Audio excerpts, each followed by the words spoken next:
اعوذ باللہ من الشیطان الرجیم بسم اللہ الرحمن الرحیم اللہم صلی علی محمد وعلی آل محمد کما صلیت علی ابراہیم وعلی آل ابراہیم انک حمید مجید اللہم بارک علی محمد وعلی آل محمد کما بارکت علی ابراہیم وعلی آل ابراہیم انک حمید مجید. My dear viewers, listeners and students, I say you welcome and assalamu alaikum in the series of my lectures. Our today's topic has been taken from the Code of Civil Procedure 1908 and today's topic is the appeal. Appeal is one of the most important topic under the civil law. Let's see its introduction. Going to superior court against the judgment for setting aside the judgment of the lower court. کسی ماتحت عدالت کے فیصلے کو کالعدم ٹھہرانے کے لیے اس کے برخلاف کسی اعلیٰ عدالت میں جانا. Relevant provision section number 96 to section 112 and order 41 to 45 deals with the matters of the appeals in the different scenarios. Essential ingredients: decision made by a court. The court must be competent for awarding the decision. A party must be aggrieved from that decision. The appeal should file in a higher forum, jurisdiction of the court for hearing the appeal. مندرجہ بالا جو points بیان کیے گئے یہ ضروری ہیں کسی اپیل کو دائر کرنے کے لیے. ایک تو یہ کہ کسی عدالت سے فیصلہ ہو چکا ہو تب ہی اس کے خلاف اپیل میں جایا جا سکتا ہے، بلکہ میں اسے آگے بڑھ کے کہوں گا کہ فیصلہ ہو چکا ہو اور وہ فیصلہ اپیلیبل ہو. اونلی اپیلیبل آرڈرز میں ہی اپیل فائل کی جا سکتی ہے. دوسرے لفظوں میں جب کوئی میٹر زیر تجویز ہوگا، انڈر پروسیڈنگ ہوگا، تو اس میں اپیل نہیں کی جا سکتی. The court must be competent for awarding the decision. اور عدالت با اختیار ہونی چاہیے. جس عدالت نے فیصلہ کیا ہے اس کی جورسڈکشن ضرور ہونی چاہیے. اب جورسڈکشن کیا ہے؟ مختلف قسم کی جورسڈکشن ہوتی ہے. اس کے اوپر میرا ایگزاسٹو لیکچر موجود ہے. میں انشاءاللہ کوشش کروں گا کہ اس لیکچر کی ڈسکرپشن میں جورسڈکشن کے لیکچر کی بھی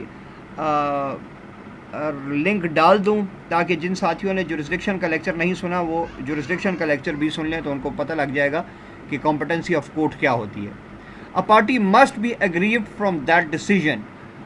اور ججمنٹ ڈیٹر جو ہے، جو شخص مقدمہ ہار چکا ہے ماتحت عدالت میں، جس شخص کے خلاف فیصلہ آیا ہے، جو شخص اس فیصلے سے متاثرہ ہے، وہی اعلیٰ عدالت میں اپیل کے لیے جا سکتا ہے. The appeal should file in the higher forum. اور ڈیفینیٹلی جس عدالت نے فیصلہ دیا ہے اس سے اعلیٰ عدالت میں اپیل دائر کی جائے گی. اور jurisdiction of the court for hearing the appeal. اور پھر جس عدالت میں اپیل فائل کی جا رہی ہے اس کا بھی با اختیار ہونا اپیل کے حوالے سے ضروری ہے. Right of appeal: it is not the inherent right but provided for some special cases under statute. جیسا کہ میں نے پچھلی سلائیڈ میں کہا کہ اپیلیبل آرڈرز میں ہی اپیل کی جا سکتی ہے، تو یہاں پر اپیل کو اس وقت استعمال کیا جا سکتا ہے اپیل کے حق کو جب قانون نے اپیل کرنے کا اختیار دے رکھا ہو. جو آرڈرز نان اپیلیبل ہوتے ہیں ان میں اپیل نہیں کی جا سکتی. Appeal from the original ڈکری. The original decree is also called as the first decree, the decree awarded after the hearing of the first complete trial. دوسرے لفظوں میں اس کو ٹرائل کورٹ کی ڈکری بھی کہا جا سکتا ہے، یا اگر سول کورٹ کمپٹنٹ ہے یا پھر ڈسٹرکٹ کورٹ کمپٹنٹ ہے کسی مقدمے کو ابتدا سے سننے کی اور حتمی طور پر فیصلہ دینے کی، تو جس عدالت میں دعویٰ جمع ہوا ہوگا اور اس میں لاسٹ پروسیڈنگ یعنی کہ فائنل ڈگری تک کے تمام جوڈیشل پروسیڈنگز ہوئے ہوں گے اور پھر ایک فیصلہ آیا ہوگا، تو ایسے فیصلے کو اوریجنل ڈگری یا فرسٹ ڈگری کہتے ہیں. اور ایسی عدالت کو کورٹ آف فرسٹ انسٹنس کہتے ہیں۔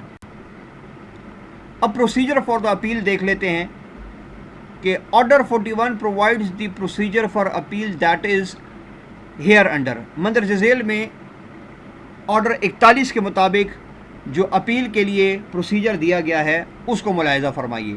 دا appeal must submit in the shape of memorandum.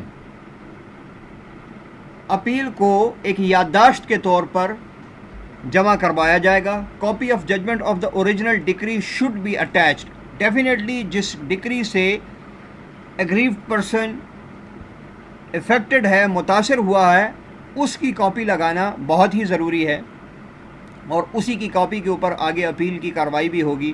The appeal must be filed to the relevant forum, اور اپیل ہمیشہ متعلقہ عدالت میں ہی یا متعلقہ فورم پر ہی جمع کروائی جا سکتی ہے۔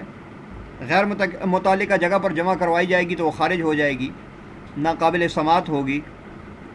دی grounds taken for appeal should be relevant. یہ بہت ہی امپورٹنٹ ہے، اور انہی گراؤنڈز کے اوپر ٹوٹلی اپیل کا ایکسیپٹ ہونا ڈپینڈ کرتا ہے، کیونکہ اگر ارریلیونٹ گراؤنڈز لیے جائیں گے اپیل فائل کرنے کے لیے تو وہ اپیل انٹرٹین نہیں کی جائے گی اور ابتداً ہی اس کو ریجیکٹ کر دیا جائے گا۔ All the grounds for should be taken once. Appeal کے لیے جتنے بھی گراؤنڈز ایک اگریوڈ پرسن یا پھر ان کے لائر سمجھتے ہیں کہ ضروری ہیں تو ان کو ایک ہی دفعہ لیا جانا چاہیے، یعنی کہ جب اپیل ڈرافٹ کی جا رہی ہو اور اس میں وکیل یا پھر اگریوڈ پرسن سمجھتا ہے کہ جو پوائنٹس آف فیور ہیں، جو گراؤنڈز ہیں جو کہ اپیل کو ایکسیپٹ ہونے میں ہیلپ آؤٹ کر سکتے ہیں، وہ ایک ہی دفعہ سے لیے جانے چاہیے۔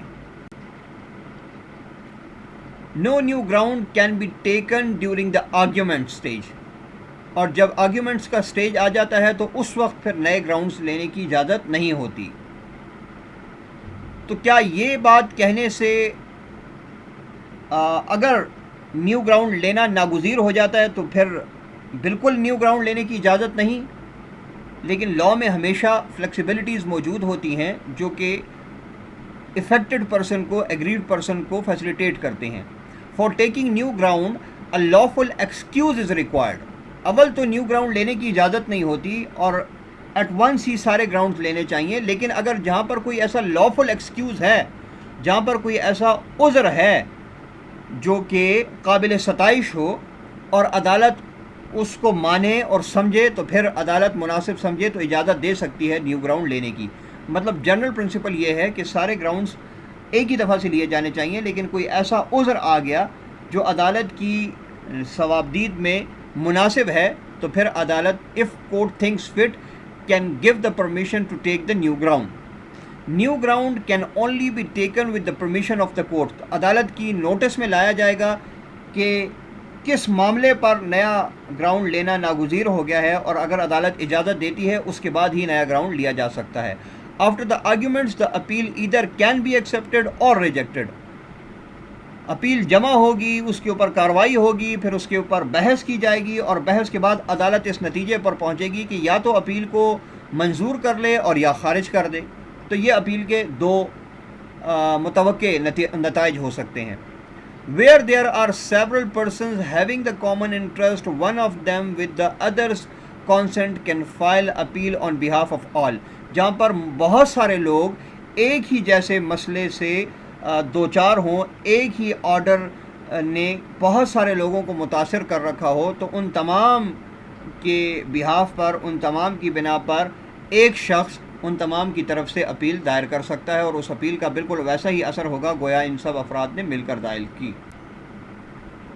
اپیل کے حوالے سے ریمیننگ پورشن جو ہے وہ لیکچر نمبر 2 میں ہے، اور انشاءاللہ میں اس لیکچر کے ڈسکرپشن میں لیکچر 2 کا لنک بھی ڈال دوں گا، تو جن ساتھیوں کو وہ ضرورت ہوگی تو انشاءاللہ لیکچر 2 بھی وہاں سے دیکھ لیں گے۔